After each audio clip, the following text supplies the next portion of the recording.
독일 기업 윈드도 2021년 10월에, 유럽 모빌리티 역시도 12월에 한국 시장을 철수를 했습니다. 사실 사건 사고들이 많이 발생했었고요. 도로에 뛰어드는 킥보드 고란이다. 만 16세 이하인 친구가 킥보드를 타더라도 분명히 불법이지만 처벌 규정이 없습니다. 제도가 없는 게 지금 문제입니다. 네? 없어요. 이 공유 전동 킥보드도 또 몇 번 사용되지 못하고 또 쓰레기가 되는 상황이 발생하겠죠. 쓰레기라면 치우기라도 하겠습니다. 고물이라면 팔기라도 하겠습니다. 이거 뭐 팔지도 못하고 버리지도 못하는 도심의 애물단지, 바로 공유형 전동 킥보드 얘기입니다. 최근엔 글로벌 킥보드 사업자들이 우리나라에서 짐을 싸고 철수하면서 그야말로 찬밥 신세가 된 그런 모양새도 보여주고 있는데요. 네, 모빌리티를 향한 미래지향적 집착남녀 모빌런들. 오늘은 차세대 퍼스널 모빌리티가 어쩌다 도심의 애물단지가 됐는지 그 이유를 들여다보겠습니다. 모빌리티 플랫폼 분야 전문가이신 한국개발연구원 김동현 전문연구원님, 네, 안녕하세요. KDI 김동현 연구원입니다. 친환경 모빌리티를 잘 알고 사랑하고 계신 서울환경연합 기후에너지팀의 이민호 활동가님, 네, 전 서울환경연합의 이민호 활동가라고 합니다. 두 분의 모빌런들과 함께하겠습니다. 어서 오세요. 공유 전동 킥보드, 거리에서 시민들이 타고 다니는 걸 보면은 뭐 색도 다양하고요, 모양도 가지각색이고요, 정말 다양한 게 보이는데 실제로는 얼마나 다양한가요? 국내에서는 지금 20개가 넘는 업체들이 공유 전동 킥보드를 공급을 했습니다. 지금 한 전국에 6만 대가 넘게 좀 운영 중인 상황인데, 그 업체들의 애플리케이션을 하나둘씩은 갖고 계신데 사실 뭐 저는 한 8개 갖고 있거든요. 왜요? 네, 왜냐면 보이는 대로 어떤 게 보일지 모르니까. 네, 뭐 한 5, 6년 정도로 봤을 때 전혀 한 대도 보이지 않던 것들이 굉장히 많이 쏟아져 나왔거든요. 맞아요. 네. 그만큼 지금 이 전동 킥보드라는 게 굉장히 붐이라고 보이시는데, 정작 글로벌 대형 킥보드 업체들은 지금 철수를 하고 있단 말이죠. 맞습니다. 이 모빌리티 분야에서 조상이라고 할 수 있는 이 라임코리아 같은 경우에는 굉장히 빨리 짐을 싸고 한국을 철수를 했죠. 2019년 10월에 한국을 진출한 지 무려 2년 8개월 만에 이 철수 결정을 했고요. 또 독일 기업 윈드도 2021년 10월에 역시나 철수 결정을 했습니다. 그리고 우리에게 그 헬멧이 부착되어 있는 킥보드로 익숙했던 이 유럽 모빌리티 역시도 12월에 한국 시장을 철수를 했습니다.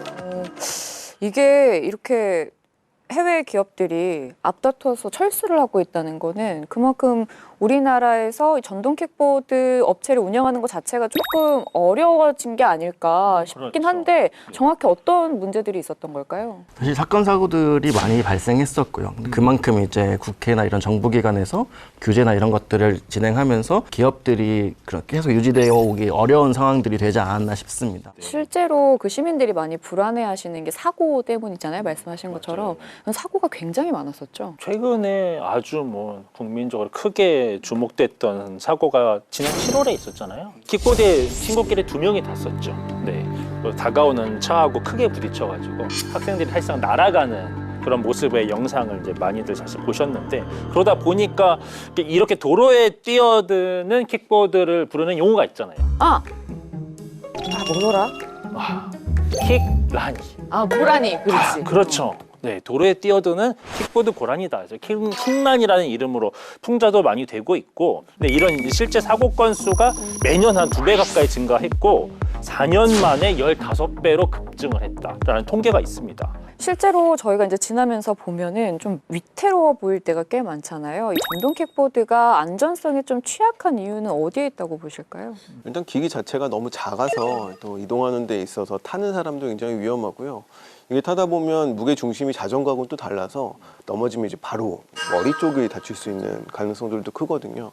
속도도 굉장히 빠릅니다. 실제로 타보면 그 전기라는 특성 때문에 굉장히 빠르게 나가고요. 그리고 원래는 그렇게 타면 안 되는 거지만 이제 자전거 도로가 설치되어 있지 않은 곳에서도 무분별하게 타다 보니까 인도에서 그냥 탄다는 거죠. 맞아요. 킥보드를 평소에 많이 타고 있는 제 경험에서 좀 보면, 사실 제가 타는 모습을 보고 주변에서 많이 얘기를 하는 게 제가 타고 있는 모습이 굉장히 불안하대요. 근데 제가 불안한 게 아니고 킥보드 자체가 좀 불안한 게 있어요. 아니, 강훈 기자는 걸을 때도 불안해요.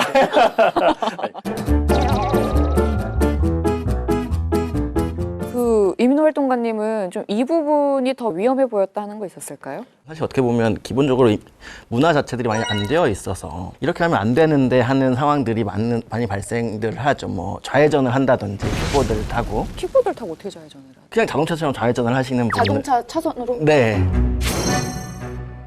그러니까 전동 킥보드를 정확하게 어떻게 어디서 타야 되는지 자체를 이용하시는 분들이 잘 모른다는 게 문제기도 한데요. 그래서 상당히 전동 킥보드에 대한 규제가 많이 이루어지고 있습니다. 지금 전동 킥보드는 아무나 탈 수 없습니다. 뭐가 있어야 될까요? 면허가 있어야 됩니다. 네, 이종 운전면허를 소지해야 된다. 그러면 나이는 어떻게 될까요? 만 16세 이상. 그런데 만약에 그럼 길거리에서 초등학생이나 중학생이 킥보드를 타고 있으면 그 불법. 예, 그렇게 구분할 수 있고요. 그 다음에 가장 중요한 거 뭐 써야 됩니까? 헬멧을 써야 됩니다. 그래서 이것이 가장 큰 규제이면서 논란의 거리이기도 한데요. 최고 속도는 시속 20km 이하로 이제 제장이 돼 있고요. 또 소소하게는 전동 킥보드를 타면서 휴대전화도 사용하면 안 되거든요. 가장 중요한 거 2명 이상 타면 안 됩니다.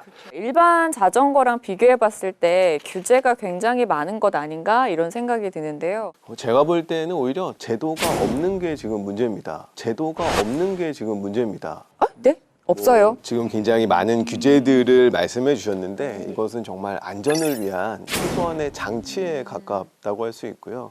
사실은 그 공유 전동 킥보드를 대여하는 업체의 어떤 의무라든지 어떤 가이드라인이라든지 이런 것들이 전무하거든요.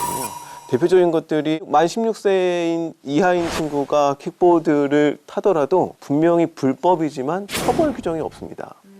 이렇게 된 상황이면 당연히 업체들 입장에서는 무분별하게 운영하는 게 더 유리한 상황일 거거든요.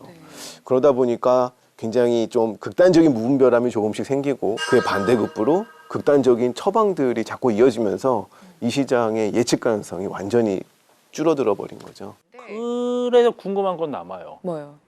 아니 왜 국내 업체들은 왜 시장에서 그걸 안 빠지고 왜 글로벌 업체들이 먼저 나갔을까? 그럼 분명히 우리나라의 제도가 다른 나라들과 비교해서 탁 튀고 이것이 이제 부담이 크기 때문에 그랬을 것 같거든요. 이게 이제 운영 방식이 달라서 그런데요. 이제 우리나라 기업들은 단기 수익을 추구하지 않습니다. 투자 중심의 어떤 벤처 문화가 형성되어 있기 때문에 적자가 운영돼도 투자금으로 계속 굴러가는 구조거든요.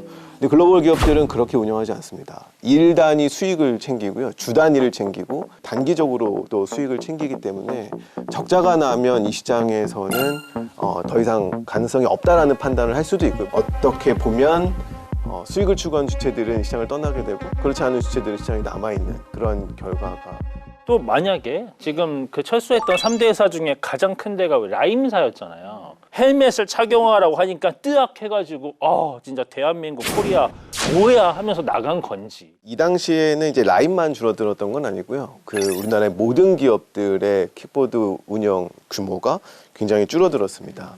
그러면서 동시에 있었던 일이 뭐냐면 헬멧 의무뿐만 아니라 이제 서울시가 견인이라는 제도를 시작을 했습니다. 즉시 견인. 네, 즉시 견인을 시작을 하면서 가뜩이나 수요자가 줄어든 마당에 이제 엄청난 비용 리스크까지 생기면서 더 이상 이 시장에서 수익을 챙기기는 어렵겠다는. 견인은 일단 시가 행정적으로 빨리 하는데 그거에 대한 비용을 업체한테 이제 다시 청구를 해서 그렇죠. 내놔라 하는 거잖아요. 근데 그 비용이 워낙 큰 거죠. 제가 알기에는 한 업체당 월 5천만 원 수준으로 기록도 있습니다. 그러면 연간으로 치면 뭐 몇 억에서 10억대가 되는 거니까 이 정도면은 이제 영업 수지에 영향을 상당히 줄 정도. 실질적인 수익에는 이제 거의 수익은 없다라고 그렇습니까? 보면 되는 수준인 거죠. 제도들이 준비가 안 되어 있었고 진행되는 과정에서 보면 헬멧도 착용하라고 하고 그다음에 견인도 해가고 하다 보니 조금 미래가 불확실한 거 아닌가라는 생각들을 하게 되지 않았나 싶다라는 생각이 좀 들어요. 그러면 지금 전동 킥보드를 탈 때 헬멧 착용을 의무화한 게 우리나라뿐인가요? 자전거 헬멧은 다른 나라도 의무화하고 있다라고 알고 있습니다. 근데 이게 헬멧 의무화는 굉장히 오랜 역사를 가지고 있는 논란거리라고 알고 있습니다. 우리나라는 사실 전동 킥보드 타기가 굉장히 어려운 구조입니다. 그 자전거 도로가 인도에도 분명히 설치가 되어 있는데요. 버스 정류장 사이에 가려져 있다거나 가로수가 가로막고 있는다던가 그런 경우는 차도의 가장자리로 내려와야 됩니다. 차도의 가장자리에서 킥보드를 타는데 헬멧 없이 탔다. 뭐 그랬을 때 어떤 위험성 이런 것들을 고려해 보면 또 안정성에 대한 고민은 조금 해야 되는 상황이 아닐까.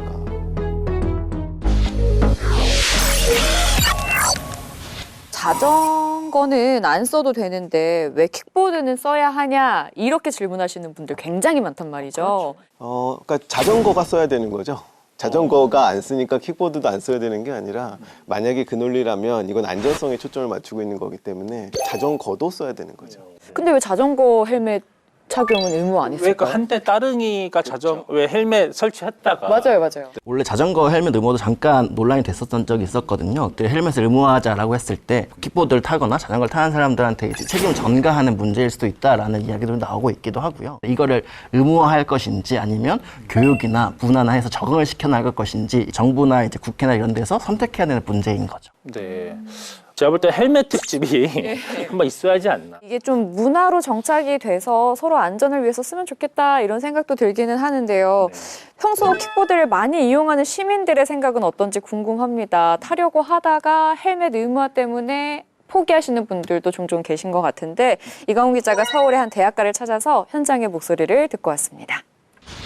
20, 30대 유동인 인구가 많은 서울의 한 대학교 앞입니다. 공유 전동 킥보드가 잔뜩 비치돼 있는데 한참을 지켜봐도 이용하는 사람이 잘 보이지 않습니다. 지금 제 양옆으로 온갖 브랜드의 전동 킥보드들이 줄지어 서 있는데요. 이 자리에서 제가 30분 정도 서 있었는데 실제 이용하는 시민은 한두 명밖에 발견하지 못했습니다. 킥보드가 공급된 양에 비해선 이용 수요가 매우 적은 상황인데요. 공유 킥보드를 기피하는 현상이라도 벌어지고 있는 걸까요? 혹시 킥보드는 안 타보셨는지? 한 번 타봤는데 그건 너무 위험한 느낌이 들더라고요. 속도가 일단 너무 빠르고 작은 돌멩이 있어도 이렇게 너무 튀어요, 킥보드가. 킥보드가 헬멧 착용이 의무인데 혹시 이것 때문에 킥보드 이용률이 좀 줄어들고 있다는 어떤 진단에 대해서 어떻게? 헬멧 쓰는 게 지금 덥기도 하고 이제 꽉 맞는 그 불편함도 있고 이제 위생적인 부분도 있고 그래서 이제 킥보드를 좀 덜 타나. 전동 킥보드는 혹시 아직까지 안 타본 이유가 좀 있으신지?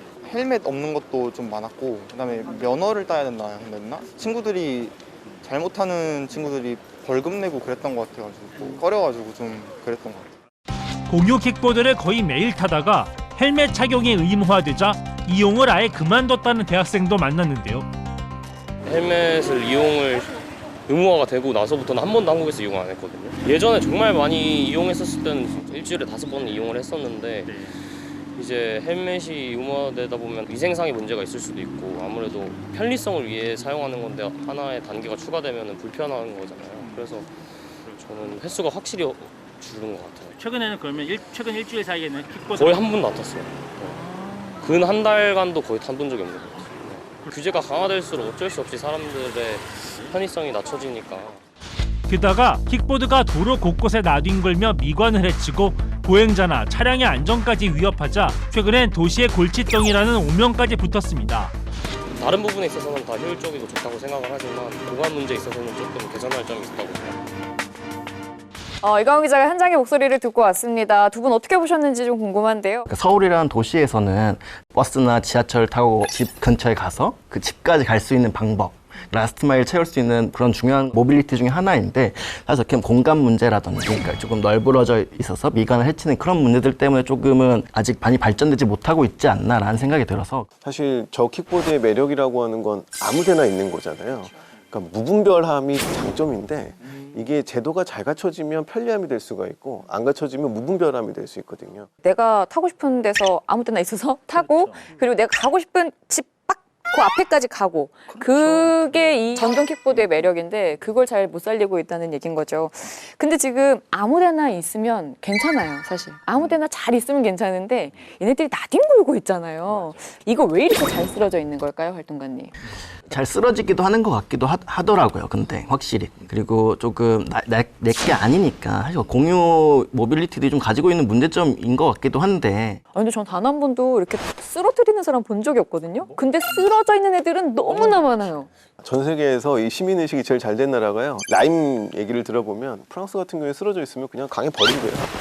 네. 아니 그거 들려면은 그렇게 가볍지도 않은데. 이제 우리나라가 가장 손실률이 작은 국가 중에 하나고요. 구조 자체가 잘 쓰러져 있어서 이게 운영하는 측에서 어쩔 수 없이 잘 관리를 할 수밖에 없는 그런 하드웨어인 거죠. 저희가 지금 전동 킥보드, 그중에서도 공유형 전동 킥보드에 대해서 이야기를 나누고 있는데요. 공유 전동 킥보드 자체가 우리 환경에 많은 도움을 주기는 하죠. 공유 전동 킥보드 자체가 준다라기보다는 그러니까 그거를 이용함으로 인해서 우리가 내연기관 자동차라고 하는 것들을 좀 덜 사용하는 것, 거기에서 이제 오는 행위 자체가 기후 위기에 도움이 되는 것이지. 그러니까 중국 같은 경우에서도 공유 자전거를 엄청 이렇게 급격하게 늘렸었는데 그게 결국 쓰레기가 돼서 자전거 산이 생겼다라든지, 그렇다라고 하면 그건 결국에는 이제 환경을 파괴하는 행위가 되는 것처럼. 그러면 앞으로 이 공유형 전동 킥보드는 어떤 길을 걸어갈지 궁금해지거든요. 네, 싫든 좋든 공유 전동 킥보드는 뭐 계속 갈 수밖에 없을 겁니다. 우리가 이용하는 모든 교통수단은 다 정부가 정해준 거였습니다. 버스, 택시, 지하철. 근데 유일하게 정부가 정해주지 않은 이동수단이 공유 전동 킥보드거든요. 제도가 구축이 되고 나면 안전성이 강화될수록 소비자들도 신뢰하고 더 이 수단을 많이 타는 라스트 마일이라는 이동을 책임지지 않을까 싶습니다. 사실 어떻게 보면 자동차 중심이었던 도로 정책들이 꾸준히 유지되고 있고, 그렇다 보니까 이런 자전거나 퍼스널 모빌리티 들어갈 수 있는 자리들이 별로 없습니다. 도로의 한쪽 끝, 아니면 인도로 올라오고 있는데, 사실 인도로 올라오는 거는 사람과 이런 퍼스널 모빌리티끼리 싸우는 상황들이 만들어지게 되는 거거든요. 하지만 이 좁은 공간에서 싸우는 게 아니라 큰 도로로 내려와서 지금의 도로를 좀 줄이고 그 자리에 이제 퍼스널 모빌리티 들어갈 수 있는 자리를 만드는 제도들이 가장 필요하다고 생각합니다. 알겠습니다. 길거리에 널브러진 킥보드처럼 지금 제도도 규제도 조금은 흐트러져 있는 게 아닐까, 좀 바로 세워야 되지 않을까 정리가 필요해 보입니다. 네, 차세대 퍼스널 모빌리티로 주목을 받았던 이 공유 전동 킥보드가 더 이상 우리 도시의 골칫거리가 되지 않도록 각종 장애물들을 일단 좀 치워주면서 좀 편안히 안전하게 좀 쭉 뻗어갈 수 있는 환경을 좀 조성해야 될 것 같습니다. 네, 모빌리티를 향한 집착남녀 모빌런들, 저희는 다음 주 수요일 오전 9시에 다시 찾아오겠습니다. 수고하셨습니다. 고생하셨습니다.